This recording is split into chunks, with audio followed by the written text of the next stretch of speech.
성경 본문을 하나하나 지금 탐독해 가고 있습니다.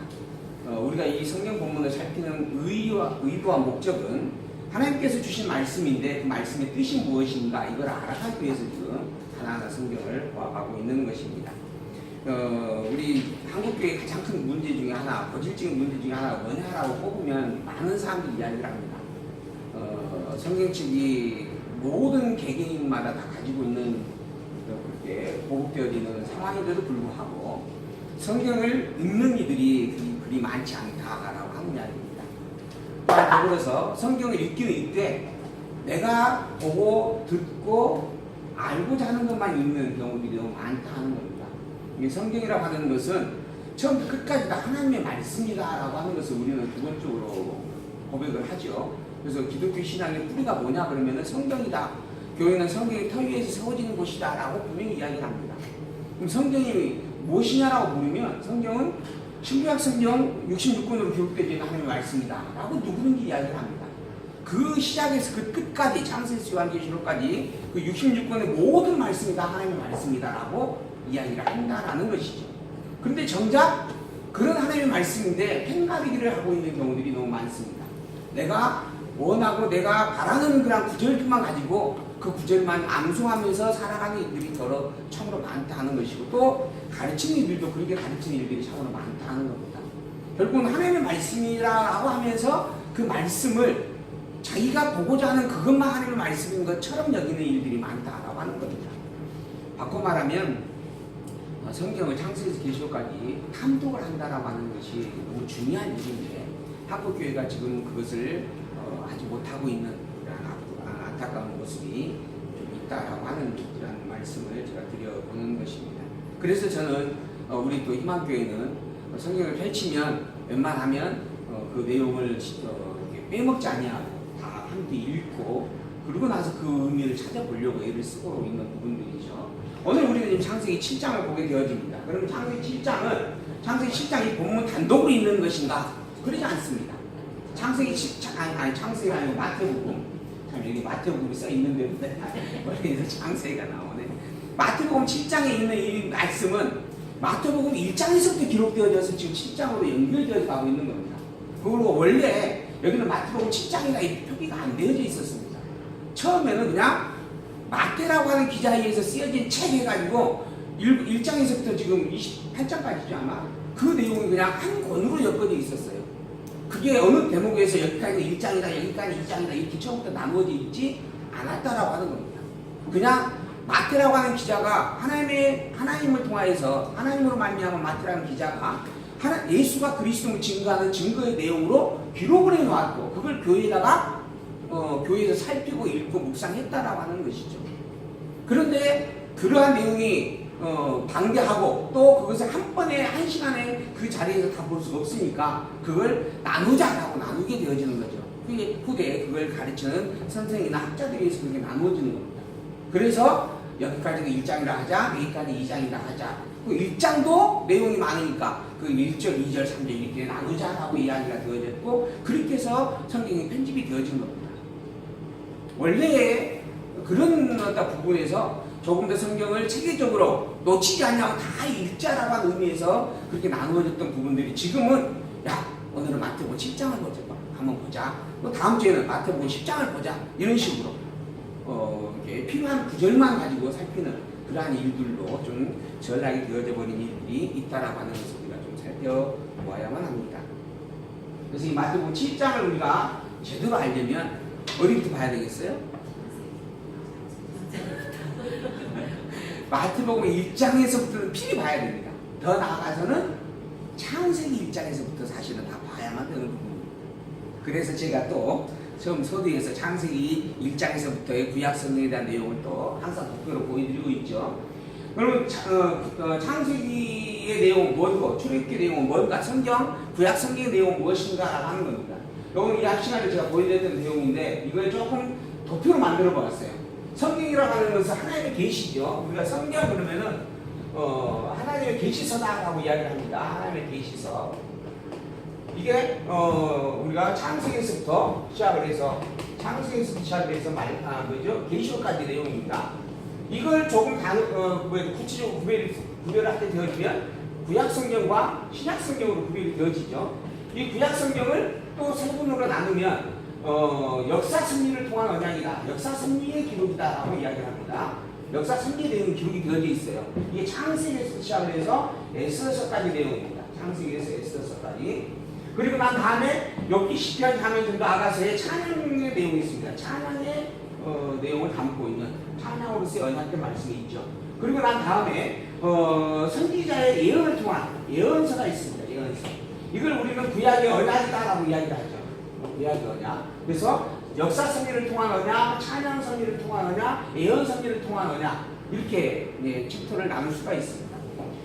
이 역사 섭리에 대한 내용을 정리를 해보면 태초에 하나님은 천지를 창조하셨습니다.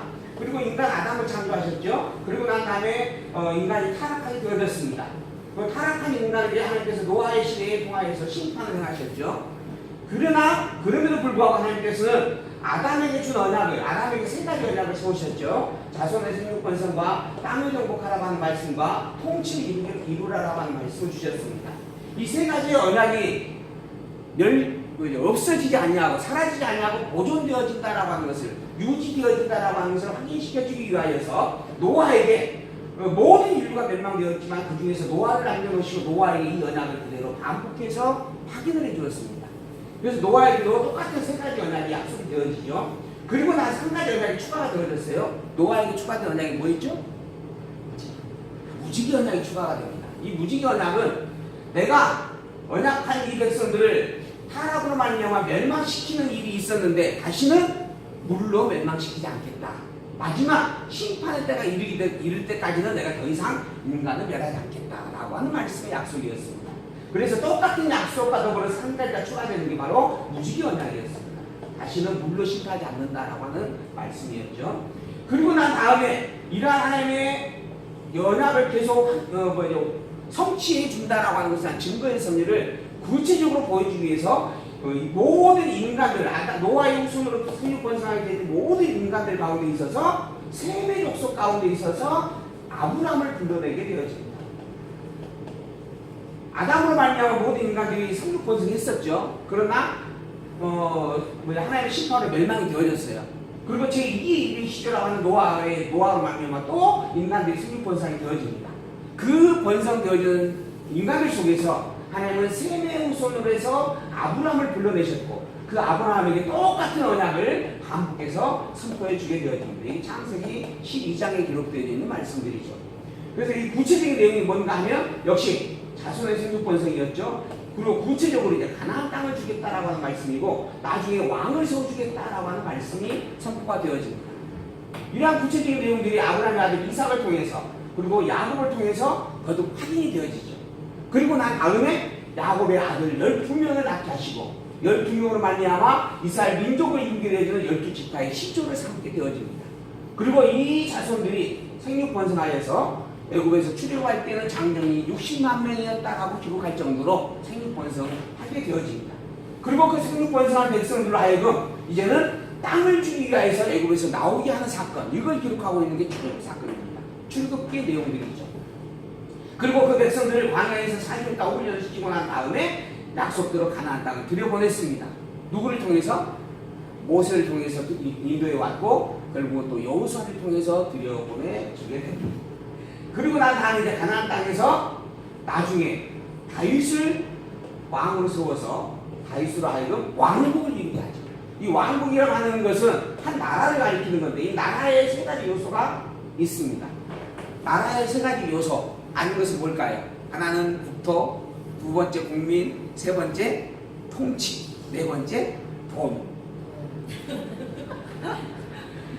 국민과 국권과 국토의 세 가지 요소를 다 이루게 되는 거죠. 이게 자손, 국민이죠. 땅이라고 하는 국토가 있습니다. 또 그곳에 실제적으로 통치의 권세를 가지게 되어지는 것. 그래서 국가의 3요소를 우리는 국민, 국토, 국권이다 이렇게 이야기를 하죠. 그 세 가지 요소를 다 갖춘 그 나라, 그것이 곧 나라가 되어지는 건데 다윗을 통하여서 이게 완성이 되어집니다.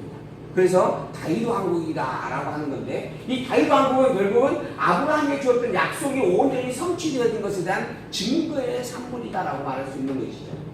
이렇게 해서 하나님께서는 아담에게 주었던 약속, 노아에게 주었던 약속, 아브라함에게 주었던 약속을 그대로 다 이루심을 증거해 되셨습니다. 그런 내용을 기록하고 있는 게 바로 역사적인 사건에 대한 기록 내용의 창세에서 에스더까지 내용서입니다 라고 이야기를 하는 거죠. 물론 그 뒤에 조금 구체적으로 하게 되어지면 이렇게 완성되어진 나라가 누구로 말미암아 완성되어진 거예요? 이 완성된 나라, 이 다윗 왕국은 누구로 말미암아 세워진 나라일까요? 하나님으로 말미암아 세워진 나라임이 분명합니다.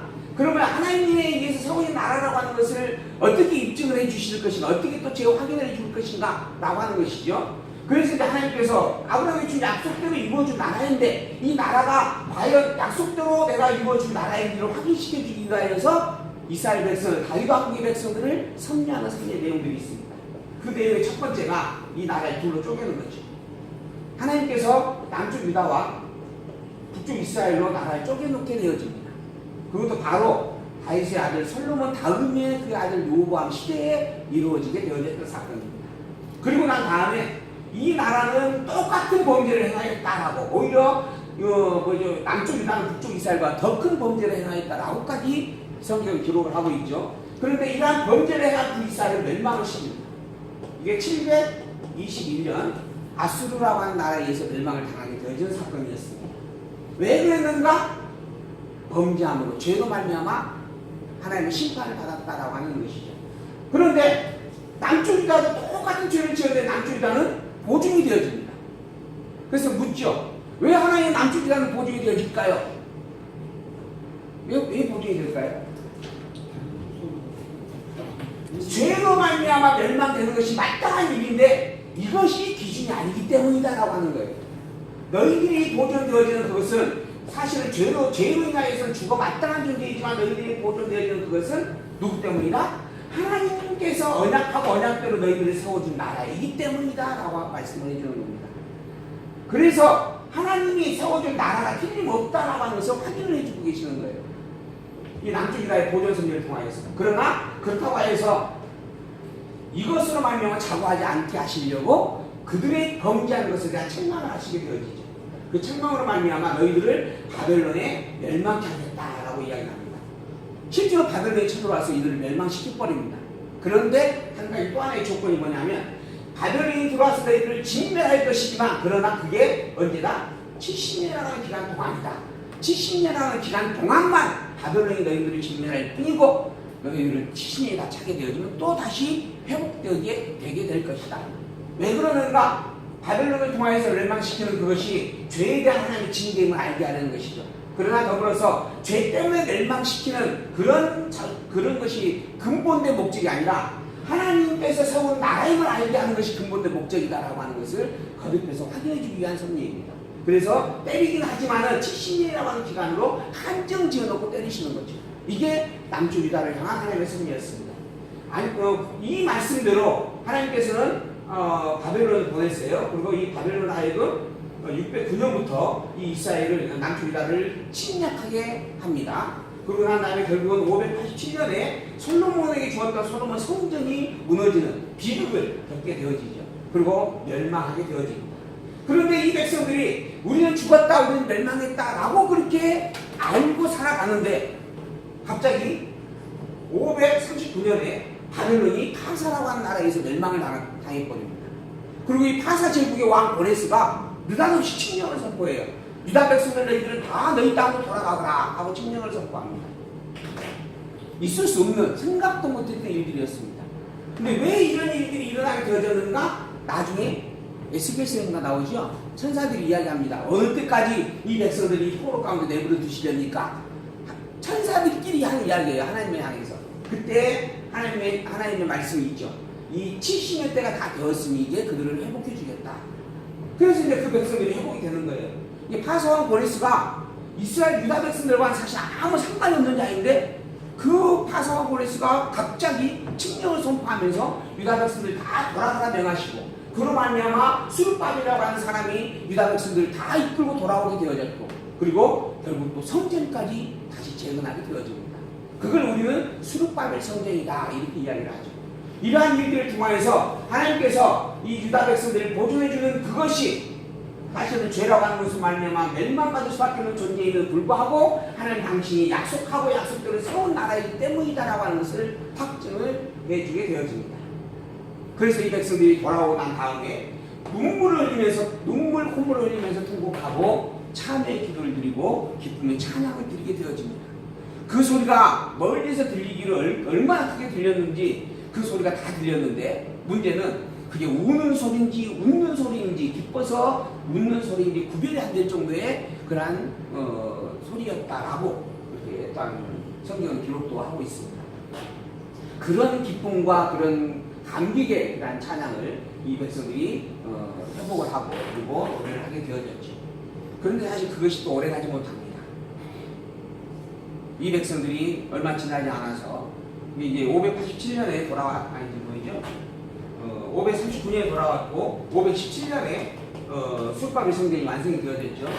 그리고 난 다음에 100년여가 지나갈 때가 말라기서입니다. 말라기가 400년경이니까 이 말라기 선지자 시대에 말라기 선지자가 하는 이야기입니다.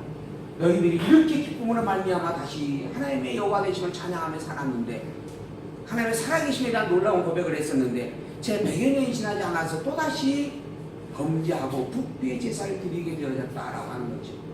그래서 하나님께서 내가 다시는 더 이상 너희들의 제사를 받지 않겠다라고까지 단언하는 그런 말씀들이 기록이 되어집니다.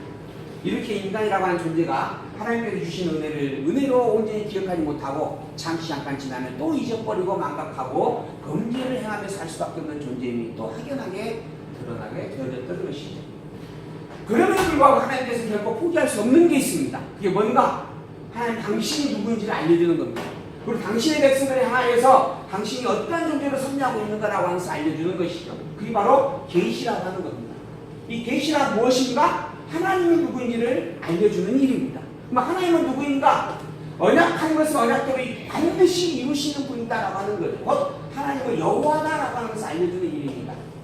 그래서 여호와의 것을 알려주기 위해서 이러한 언약을 선포하고 언약을 다 이루는 일까지 역사선 일 속에서 행해왔다라고 하는 거예요. 섭리를 주관해 오셨다라고 하는 겁니다. 이게 하나님은 여호와임을 너무너무 분명하게 증거하고 확인을 해주고 계셨던 것이죠. 그런데 그런 여호와이신 하나님을 향해서 여호와 내 신을 찬양하는 백성이 또 시간이 되어지면 잊어버렸다라고 하는 겁니다. 그래서 결국 하나님께서는 이 여호와의 신을 알게 하는 최고의 표적을 이 땅에 보내주게 되어집니다. 그 최고의 표적이 무엇인가? 이 모든 백성들의 죄를 대속하는 대속주를 보내는 것입니다. 그걸 다른 말로 표현하면 그리스도예요. 이 그리스도를 보내주겠다라고 하는 것이죠. 이게 하나님께서 언약하시는 언약의 최고의 고점입니다. 최고의 표적의 선물입니다. 이 모든 일들에 대한 언약의 본질들이 이 그리스도를 통해서 입증이 되어지는 것이죠. 그러한 그리스도를 최고의 표적으로 보내겠다라고 하나님께서 이제 말씀하시는 것이죠. 그리고 그리스도를 보내셨어요. 이 그리스도라고 하는 존재는 우리가 사망의 골짜기에서 생명을 얻을 수 있는 유일한 길입니다. 그래서 예수님께서 말씀하시죠. 내가 곧 길이요 진리요 생명이니 나로 말미암지 않고는 아버지께 하나님께 올 자가 아무도 없다. 곧 대속주인 그리스도 외에 그리스도를 통하지 않고서는 그 누구도 구원을 얻을 수 없다라고 말씀을 하시는 겁니다. 그런데 문제는 그래서 우리에게는 그리스도가 너무너무 중요합니다. 그 그리스도를 앙망하며 살 수밖에 없는 존재입니다. 우리의 생명과 같은 생명의 존재인 거죠. 그런데 그리스도가 오셨어요. 문제는 그리스도가 누구인지를 알지 못한다라고 하는 겁니다. 또 더불어 여기에서 그리스도고 저기에서도 그리스도라고 하는 이들이 나타나게 되어집니다. 여기저기에서 내가 그리스도다, 내가 메시아다, 내가 대속주다라고 외치는 이들이 넘쳐나게 되어졌다라고 하는 겁니다. 그곳에서 우리는 참 그리스도를 발견해 가야만 하는 것이죠. 과연 그 참 그리스도가 누구인가? 이걸 밝혀주는 거예요. 이게 성경 복음서의 시작입니다. 내가 그리스도를 너희에게 보내겠다라고 약속을 했고 이 그리스도를 통하여서 내가 여호와인 것을 너희들에게 분명하게 확증해 주겠다라고 이야기를 했는데 그 그리스도를 너희에게 보냈다. 누군 줄 아느냐? 바로 예수님이시다라고 하는 겁니다. 그래서 그 예수님에 대한 첫 번째 내용의 기록이 아브라함과 다윗의 자손 그리스도 세계다라고 그렇게 마태복음 1장 1절에서 시작을 하게 되어지는 것이죠. 그리고 난 다음에 구체적으로 구약의 언약에 대한 내용들을 증거합니다. 이 구약의 언약된 일들을 하나하나 확인해 주는 거예요. 구약 성경에 이러이러한 말씀이 있지 않느냐? 근데 이러한 말씀이 곧 지금 내가 행하고 있는 일이다 라고 하는 겁니다. 그러므로 내가 이 구약의 약속대로 온 그리스도가 틀림없다 라고 하는 겁니다. 그 첫 번째가 족보였습니다. 아브라함과 다윗의 자손 예수 그리스도의 세계다 라고 하면서 성경 마태복음이 시작이 되어졌죠. 내가 그리스도가 틀림없다. 예수라고 하는 이 존재, 예수라고 하는 이 존재는 그리스도가 틀림없다. 그 첫 번째 증거가 아브라함과 다윗의 자손으로서의 혈통으로 오신 분이다 라고 하는 겁니다. 유대인들 너희들이 메시아를 기다리고 왕을 기다리고 있는데 이 왕의 족보의 혈통을 가지고 오신 이가 있다. 바로 예수님이시다 라고 하는 겁니다. 바로 예수님은 왕의 혈통을 가진 왕의 다윗 왕국의 계승자로 오신 분이다 라고 첫 번째 선포를 해주게 되어졌죠. 근데 예수님만이 다윗 왕조의 족보에 있는 후손인가? 그렇지 않습니다. 다윗 왕조의 그 족보의 후손들은 수없이 많습니다. 근데 그 중에서 예수님이 과연 그리스도가 분명하냐라고 하는 것에 대한 증거는 그 하나만으로는 입증되기가 어렵다라고 하는 것이죠. 수르바벨도 사실은 다윗 왕국의 후손입니다. 그래서 총독으로 임명되어져서 이스라엘 백성들을 이끌고 유대 땅으로 돌아오는 거거든요. 요셉도 예수의 아버지인 요셉도 다윗 왕국의 후손입니다. 그 왕의 족보에 있는 거죠. 다윗 왕조의 족보에 있는 존재입니다. 그런데 딱히 예수님이 그러면 그 족보만 가지고 과연 그리스도하고 입증되실 수 있는가? 그렇지 않다라고 하는 거죠. 그래서 예수님께서는 거듭해서 증거를 해줍니다.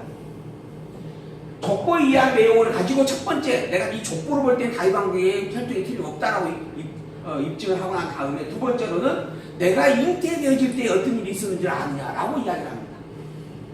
동정녀 마리아를 통해서 잉태되어졌다라고 하는 사건을 하나하나 기록해서 확인해 줍니다. 다윗 왕국의 혈통으로서는 족보로서는 수많은 사람들이 후보자로 등록되어질 수 있지만 그러나 동정녀의 몸을 통하여 온 그분은 오직 한 분밖에 없습니다. 그분이 바로 그리스도가 틀림없는데 그런 존재가 오직 예수님밖에 없었어요. 바로 예수님 당신이 그리스도가 틀림없지 않느냐라고 거듭해서 확인을 해주는 겁니다. 두 번째로는 그것으로 부족하냐? 더해주겠다라고 이야기하시면서 구약 성경의 선지자들의 말씀대로 기록되어 있는 내용들을 또 하나하나 확인을 해주면서 그 내용의 예언 성취를 이루고 있는 것이 나다라고 하는 것을 확인해 줍니다. 헤롯 왕이 등장을 하죠. 그 헤롯 왕이 느와서 동방박사들이 찾아옵니다. 처음에는 별을 보고 쫓아왔었는데 별이 사라짐으로 말미암아 어쩔 수 없이 궁에 가서 혹시 왕이 태어났어? 라고 묻습니다. 그리고 난 다음에 베들레헴 땅에서 태어난다라고 하는 이야기를 들었는데 그 궁을 나오자마자 갑자기 또 별이 살아있던 별이 나타났어요. 그리고 그 별이 인도에서 베들레헴 마구간 땅에 마구간까지 가게 되어집니다. 그곳에서 왕이 나셨음을 확인하고 왕에 드리는 예물을 바치게 되어지죠. 그래서 그 예수님의 그리스도임이 또 확인이 되어졌습니다. 그런데 그 일로 말미암아 왕이 태어났다라고 하는 것을 그리스도가 이 땅에 왔다라고 하는 것을 전혀 알지 못했던 헤롯 왕이 2살 이하의 모든 아이들을 학살하는 사건이 발생을 하죠. 그런데 그것이 바로 구약 성경의 선지자의 입을 통하여 예언한 말씀의 성취 선언이었다라고 하는 겁니다. 또 그것을 피하여 예수님께서 애굽 땅으로 피난을 가게 되어집니다. 그런데 그 애굽 땅으로 왜 피난을 했는가? 뭐라 그래요? 애굽에서 내 아들을 불렀다라고 하는 구약의 선지자의 말씀을 이루기 위함이었다라고 하는 겁니다. 애굽에서 돌아왔습니다. 그리고 원래 자기가 태어났던 베들레헴 또 예루살렘에서 살 수가 있는데 근데 그의 아버지 요셉이 그를 데리고 갈릴리 땅으로 가게 되어집니다. 그 나사렛이라는 동네에서 숨어서 살게 되어지죠. 근데 왜 그랬을까요? 왜 그랬어요? 그게 구약에 나사렛에서 산다라고 하는 말씀으로 예언되어져 있는 일이었기 때문이다라고 하는 겁니다.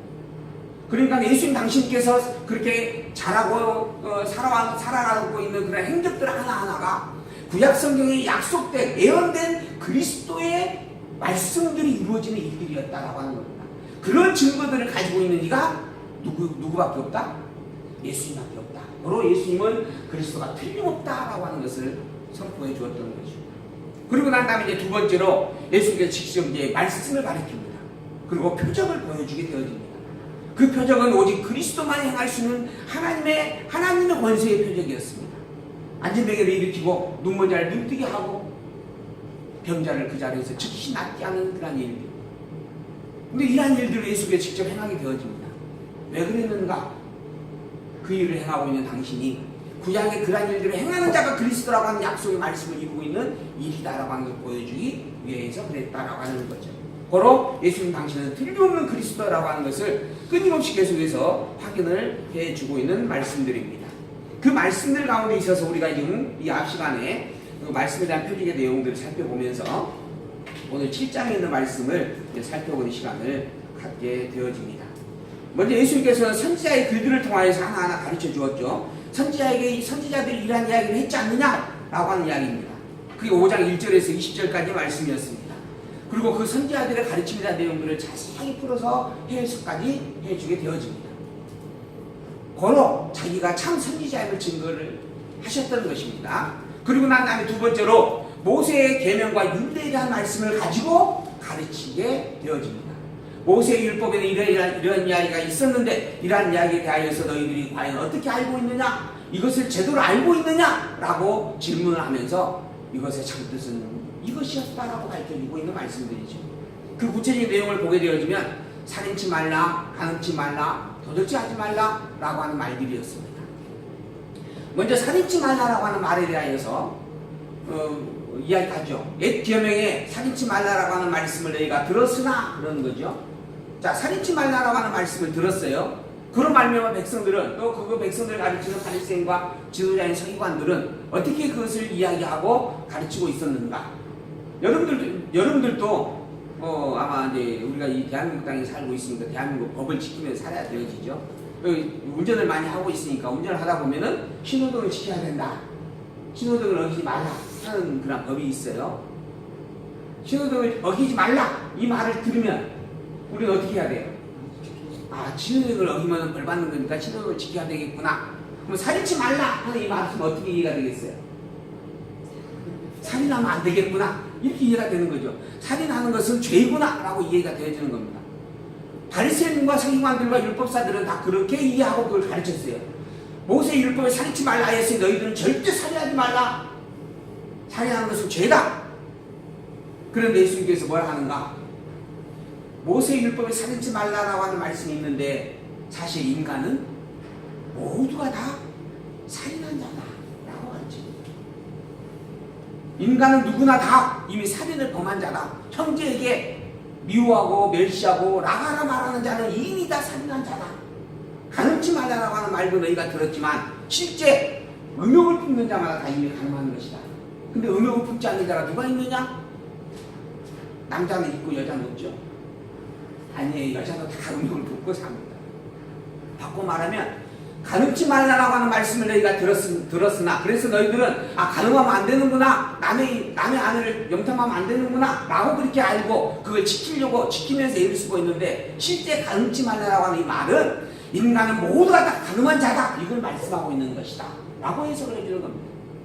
하나님께서 살인치 말라라고 하는 말씀을 준 것은 살인하면 안 된다라고 하는 의미로 준 것이 아니고 인간은 모두가 다 살인한 자다.